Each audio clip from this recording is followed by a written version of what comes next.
첫 번째 주일을 맞이해서 광야에서 피는 꽃이라고 하는 제목의 말씀으로 하나님 말씀의 은혜를 나누겠습니다. 여러분, 오늘 누가복음 4장 1절의 말씀에 보면 예수님께서 광야로 가시는 대목이 나오는데, 광야로 가시기 전에 사건이 짧게 기록이 되어 있습니다. 뭐라고 기록이 되어 있냐면, 예수께서는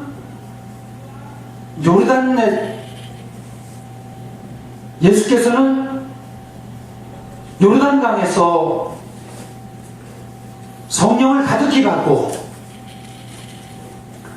성령의 인도로 광야에 가셔서, 이렇게 기록되어 있습니다.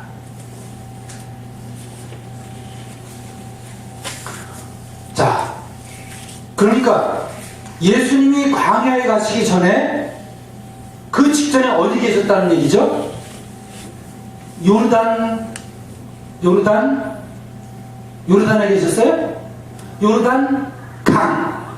예수님 요르단강에서 뭐 하셨어요? 헤엄치셨어요? 세례 받으셨습니다.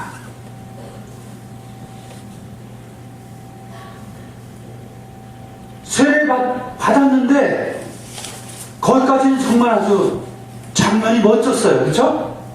생각해 보세요. 세례 받는 순간에 어떤 일이 벌어졌습니까? 하늘에서 하늘이 열리고 비둘기 같은 성령이 내리시고, 그리고 하나님의 하늘의 음성이 들렸어요. 그러면서 너는 내 사랑하는 아들, 내 마음에 드는 아들이다. 여러분, 얼마나 멋집니까? 그 장면이. 거기까지 너무 좋은데 그 다음에 무대가 영 이상합니다. 그 무대가 어디예요?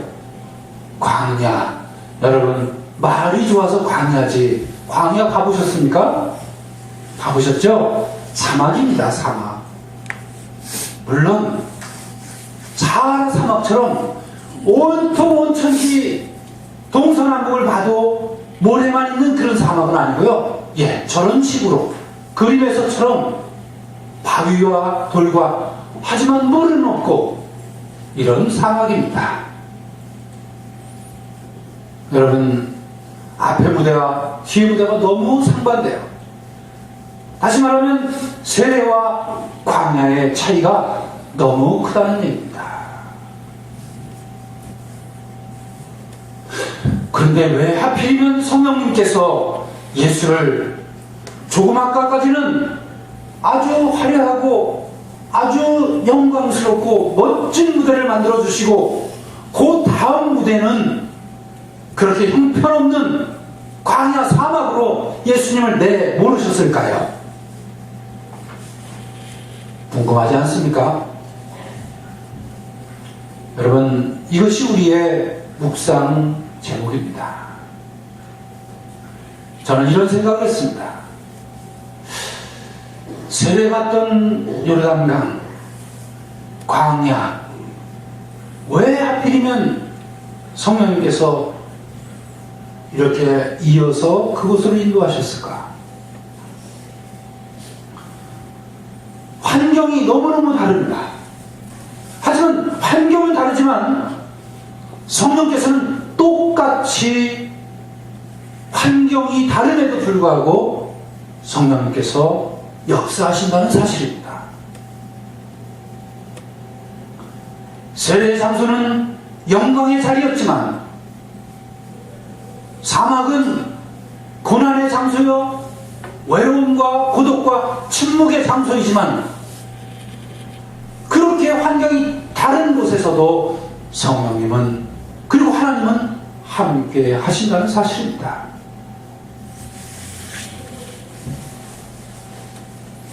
여러분, 이것은 매우 중요합니다. 예수님이 이렇게 세례 받으시고 광야로 가시고 영광 받으시고 고난 받으시는 이 사건은 바로 우리의 인생살이하고도 무관하지 않습니다. 여러분, 우리 인생이 언제나 화려하고 멋지고 행복하고 기쁜 기쁨에 넘치고 이런 일만 있습니까? 그렇지 않습니다. 그래서 이제 어르신들이 그랬어요. 좋은 일 있다고 너무 우두방정 떨면서 좋아하지 마라. 그렇죠? 왜죠? 그 다음에 어려운 일이 생길 수 있기 때문에 호사 가마라고 힘들다고 괴롭다고 어려운 일을 당했다고 마치 죽을 것처럼 그렇게 한탄하고 좌절하고 그러지도 마라. 잘 인내하고 견뎌내면 그리고 묵묵히 그것을 지나가면 또 좋은 날이 오는 것이 인생이다. 그렇습니다. 오늘 우리는 어김없이 1년에 한 번씩 사순절을 맞이합니다. 여러분 어떠신지 모르겠습니다. 저는 사순절이 가까우면요 가슴이 막 두근거려요. 네.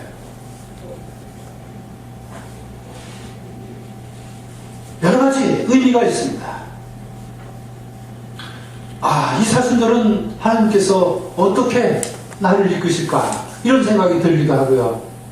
또 한편으로는 그래 이 사순절은 내가 1년 지나면서 정말 회개해야 할 것, 좀 고쳐야 할 것, 좀 형편없었던 것 이런 것을 고칠 수 있는 소중한 기회가 되겠지. 그리고 나면 좀 더 한층 더 성숙해지겠지 하는 그런 기대를 갖기 때문입니다. 그러기에 예수님이 가졌던 이 사순절 광야는 정말 우리에게 소중한 시간입니다. 소중한 훈련의 기회입니다. 그래서 저는 이 사순절 광야야말로 우리의 신앙을 꽃 피울 수 있는 바로 그 장소라고 하는 그런 믿음이 확신이 됩니다. 저는 우리가 이 사순절 광야에서 하나님의 뜻을 만나야 할 것입니다. 그러기에 광야는 하나님의 뜻을 만나는 곳입니다. 여러분, 광야에 만약에 여러분들이 광야에 떠밀려서 갔다고 생각해 보세요. 그 광야는 우리의 인생살이 중에 힘들고 어려울 때 고난당할 때입니다. 그럴 때 하나님의 뜻을 쉽게 발견할 수 있습니까? 척하면 척이지 하고 그렇게 어려움과 역경 중에 하나님의 뜻을 금방 헤아릴 수 있나요? 그렇지 못합니다. 처음에 고난을 당하면, 처음에 광야에 도착하면 우리는 하나님을 원망하게 됩니다. 왜 나는 하필이면 나인가? 왜 하필이면 내가 아픈 거야? 왜 하필이면 우리 집 사업이 이렇게 힘들어지는 거야?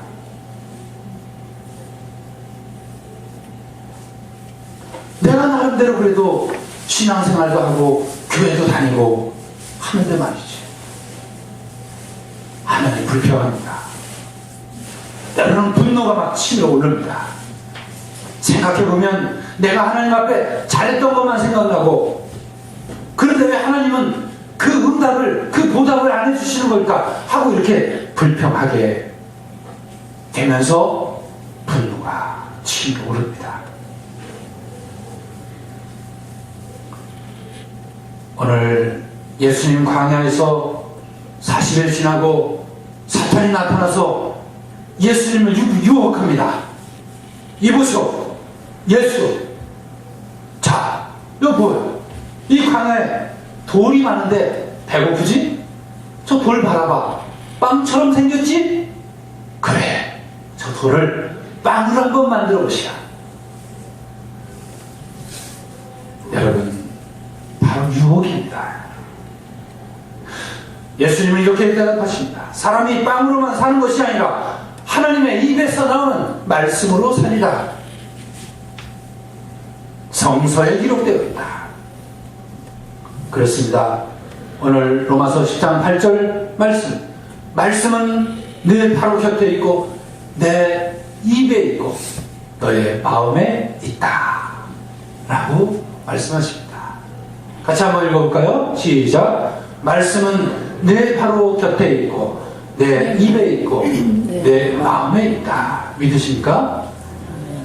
여러분, 이 말씀을 평안할 때, 이럴 때 외우고 암송하는 것도 중요하지만 예수님처럼 고난당할 때, 광야에 처했을 때, 역경이 왔을 때 여러분 이 고백을 할 수 있어야 돼요. 말씀은 바로 내 곁에 있지. 맞아. 내가 하나님 말씀을 잊어버렸구나. 내 입술에 있구나. 내 마음에 있구나 하면서 어려움을 이겨내시는 여러분 되시기를 축원합니다. 두 번째로 광야는 하나님을 만나는 것입니다. 하나님의 뜻을 광야에서 발견했다면, 깨달았다면 그 다음은 바로 그 하나님, 눈에는 보이지 않으나 나와 함께 하시고 나의 삶을 인도하시는 그 하나님을 바로 만날 수 있는 것입니다. 사탄은 우리에게 이렇게 유혹합니다. 이보시오, 너는 지금 이대로 충분해. 지금 하는 봉사, 지금 하는 교회 생활 그 정도는 충분해. 빨리 탈출해. 여기서 괜히 무릎 꿇고 뭐 기도하고 그러지 말고 다른 데로 가고 다른 데 탈출해. 사탄이 두 번째로 예수님을 유혹합니다. 갑자기 화려한 도시를 보여줍니다. 눈에 확 들어왔다가 확 사라져버렸어요. 자, 예수 얼마나 좀 멋져. 저 내 건데 나한테 잠깐만 고개 한 번만 숙여. 절 한 번만 하면 내가 당신한테 저 도시를 주겠어. 저 권세를 주겠어. 하지만 예수님은 두 번째로 성서의 말씀을 그대로 인용합니다. 주님이신 너희 하나님을 섬기라. 이렇게 성서에 쓰여 있지 않느냐? 하나님의 말씀으로 대적합니다. 여러분, 어려움을 당할 때, 고통을 당할 때, 두려울 때 여러분 이렇게 외치십시오. 나자렛 예수 그리스도 이름으로 명한다. 사탄아 물러가라. 여러분, 하나님의 말씀을 내 입에 담으면, 내 입에 고백하면, 하나님을 경험하면 어려운 일 당할 때 이렇게 고백할 수 있어야 합니다. 마지막으로 광야는 하나님의 사랑으로 거듭나는 곳입니다. 자, 따라합니다. 광야는 하나님의 사랑으로 거듭나는 곳이다. 그렇습니다. 역경당할 때, 고난당할 때 힘들지만 여러분 거기에서 하나님의 뜻을 새길 수 있다면 바로 거기에서 하나님을 만날 수 있고, 하나님을 만난다면 그 다음에는 우리가 하나님의 사람으로 거듭날 수 있는 것입니다. 사탄은 예수께 유혹합니다. 예수님을 예루살렘 성전 꼭대기로, 여러분 성전 꼭대기 아무나 올라가는 거 아닙니다. 올라가서도 안 됩니다. 그런데 사탄은 예수님을 성전 꼭대기로 끌고 올라가서 그 화려한 성전에서 뛰어내려 보시죠. 이번에는 사탄이 성경 구절을 인용해요. 신기하죠? 야, 당신이 뛰어내리면 천사가 안아줘서 다치지도 않고 죽지도 않는 다음에 한번 뛰어내려 보시오. 여러분, 사탄이 뿔 달린 게 아니에요, 그렇죠? 아니, 악마가 성경 구절을 인용해요. 얼마나 신기합니까? 그러니까 하나님인지 사탄인지 구별하는 게 쉽지 않은 거예요.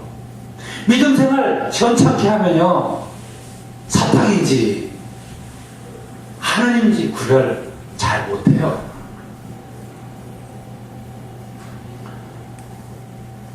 그렇습니다. 하나님의 사랑으로 거듭날 때 유혹 앞에서, 사탄 앞에서 담대하게 사탄을 물리칠 수 있고 극복할 수 있고 이겨낼 수 있는 것입니다. 히브리서 5장 8절 말씀에 예수께서는 하나님의 아들이셨지만 고난을 겪음으로 복종하는 것을 배우셨습니다. 그렇습니다. 광야는, 역경은 바로 우리를 하나님께 복종케 하는 그런 놀라운 훈련의 장인 것입니다. 베드로 전서에도 베드로가 1장 7절 말씀에 황금보다 더 귀한 믿음도 불의 단련을 받아 순수하게 됩니다. 그렇습니다. 우리의 믿음도 여러분 하나님이 주신 것이지요. 하지만 그 믿음도 단련, 불과 같은 단련을, 쇠와 같은 단련을 하지 않으면 그 믿음이 나중에 모래 위에 쌓은 산과 같이 된다는 사실입니다. 사랑하는 교회 여러분, 예수님이 광야로 가셨습니다. 우리는 예수 그리스도의 사람들입니다. 그래서 우리는 이렇게 고백합니다. I am a Christian. 많이 들으셨죠? 나는 그리스도인입니다. 나는 그리스도의 사람입니다. 나는 예수를 그리스도라고, 구세주라고, 메시아라고 고백하는 사람입니다. 예수님이 가신 광야 그 길을 우리도 이제 따라가야 합니다. 여러분, 나지로 서약 10가지 하셨습니까? 하셨습니까? 지키고 계십니까? 예. 복사지가 아까운가요? 다음부터 복사하지 말을까요? 여러분 사순절 뭐가 달라도 요만큼이 달라야 할 거 아닙니까? 세상 사람들하고 사순절을 시킨다고 뭐가 달라도 요만큼이라도 달라야 할 거 아닙니까? 다를 때 안 하면 기도 요만큼이라도 좀 해야 할 거 아닙니까? 그렇습니다. 예수님은 광야를 통해서 좌절과 낙심의 구렁텅이에서 마침내 사탄을 이기시고 승리하셨습니다. 그리고 구원의 길이 무엇인지 우리에게 가르치셨습니다. 이제 사순절 기간, 우리는 오늘 암송했던 로마서 10장 10절의 말씀을 통해서 그 광야의 무기로 우리는 광야를 승리해야 합니다. 다시 한번 암송합니다. 시작. 마음으로 믿어서 하나님과의 올바른 관계에 놓이게 되고 입으로 고백하여 구원을 얻게 됩니다. 여러분, 이 말씀으로 이 사순절을 승리하시는, 그리고 하나님의 사랑을 거듭나시는 놀라운 축복이 우리 모두에게 임하시기를 주의 이름으로 간절히 축원을 드립니다. 아멘. 성부와 성자와 성령의 이름으로 말씀드렸습니다.